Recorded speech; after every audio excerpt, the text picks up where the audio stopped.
90% ወንዶች ዝቅተኛ ደረጃ ቴስቶስትሮን አላቸው እና እኔም ዛሬ የምነግርህ ምናልባት አንተም ከ90%ዎቹ ወንዶች መካከል እንደሆንክ ነው። ሳይንስ እንደሚለው ከሆነ ከ300 እስከ 500 ናኖግራምስ ቴስቶስትሮን ያላቸው ሰዎች ኖርማል ነው ይለናል። ነገር ግን እውነታው ይሄ በጣም ዝቅተኛ ነው። ምክንያቱም ቴስቶስትሮን እንደ ሌሎቹ ሆርሞኖች አይደለም። ቴስቶስትሮን ለወንዶች ሁሉ ነገራችንን የሚቆጣጠር ሆርሞን ነው። የስፐርም መመረትን፣ የጡንቻ እድገትን፣ የአጥንት መስፋትን፣ ውበታችንን ከዚህም አልፎ የቁመታችንን እድገት ይቆጣጠራል። ስለዚህ ቴስቶስትሮናችሁ ዝቅተኛ ከሆነ የወንድነት አቅማችሁ እየፈራረሰ ነው። አሁን እውነተኛው ጥያቄ እንዴት ልታውቁት ትችላላችሁ ከፍተኛ ወይም ዝቅተኛ የቴስቶስትሮን ደረጃ እንዳላችሁ? ዝቅተኛ ከሆነ እንዴት ማስተካከል እንደምትችሉ አታስቡ። በዚህ ቪዲዮ እንዴት የቴስቶስትሮን መጠናችሁን መጨመር እንድትችሉ የሚረዷችሁን ሁሉንም ነገር አንድ በአንድ እነግራችኋለሁ። ቀላል፣ ግልጽና እውነተኛ የሆነ ሳይንስ እነግራችኋለሁ።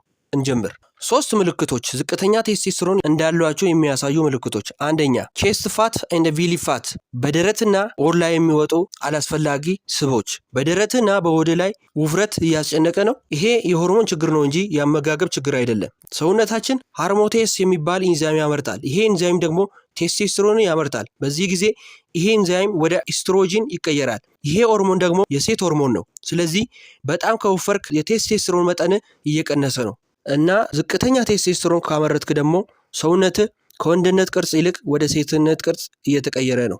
ሁለተኛ፣ ዝቅተኛ የጡንቻ መጠንና አላስፈላጊ የሰውነት መዛል። እድሜ ከ35 ዓመት በታች ከሆነና በሰውነት ላይ ዝቅተኛ ጡንቻና የድካም ስሜት ካለ ይሄ ኖርማል ያልሆነ ነገር ነው። ይሄ ዝቅተኛ የቴስቶስትሮን መጠን እንዳለክ የሚያሳይ ምልክት ነው።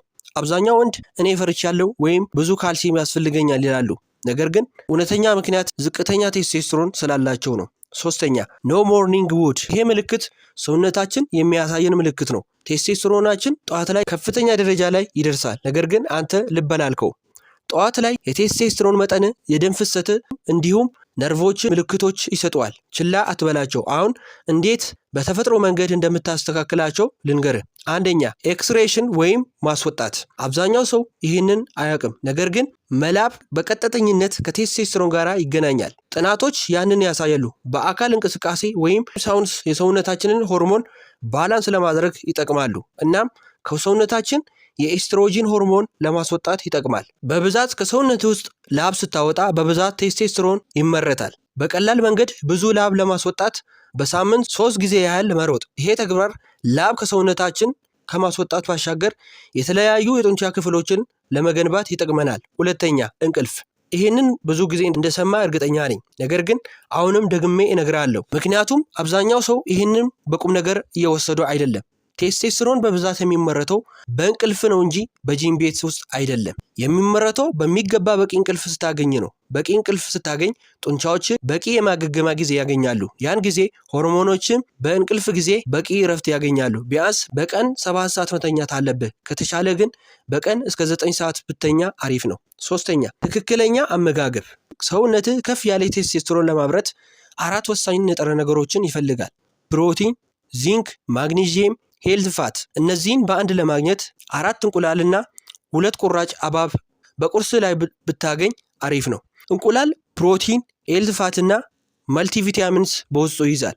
ሐብሐብ ደግሞ ሃይድሬሽንና ሚነራልስን ለሰውነታችን ይሰጠናል። ቀላል፣ ፈጣንና ኃይል ሰጪ ናቸው። በአጠቃላይ በቀላል መንገድ ወንዳ ወንድ የሚያደርጉንን የቴስቶስትሮን ሆርሞናችንን በእነዚህ መንገዶች ከፍ ልናደርግ እንችላለን። እንደዚህ አይነት አስገራሚና ወንድ የሚያደርግ ምክሮችን ከፈለጋችሁ ሰብስክራይብ በማድረግ ቤተሰቦቻችን እንድትሆኑ በአክብሮት እጠይቃችኋለሁ።